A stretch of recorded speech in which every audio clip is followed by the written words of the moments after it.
So, a viewer asked a question: will Ukraine get her children back? And if so, what kind of psychological issues will they have when they return?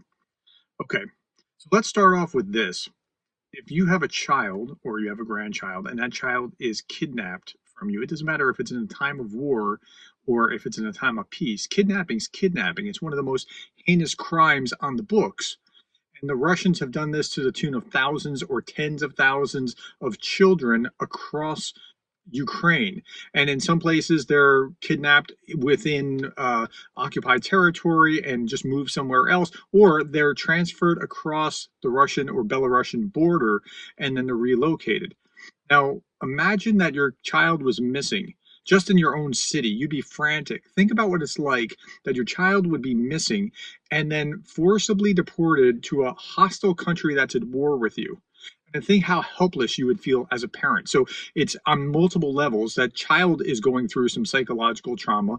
The family is going through psychological trauma. And to a greater degree, the entire nation is going to be racked with some kind of PTSD, post traumatic stress disorder, when this war is over. But if you want a powerful argument for why the Ukrainians need to continue fighting to get their children back, I mean, just that alone should be enough of a reason to continue fighting. And if you reduce this to, well, this is just a regional conflict, or it's a conflict between different parts of Russia. Let's even say that it was a contract. I'm not suggesting that this is, but let's even say that this was just a contest between different parts of Russia.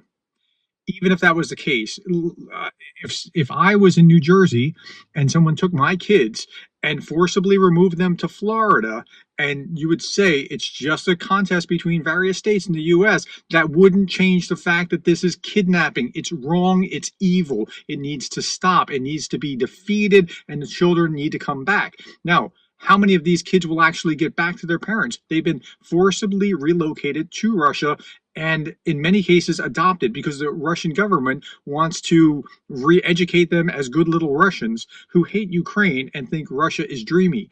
And so that's where they are. And kill the parents if they can in Ukraine while they're at it, so that they take the kids and start a whole generation of former Ukrainians who now are Russians who solve the demographic crisis that Russia has.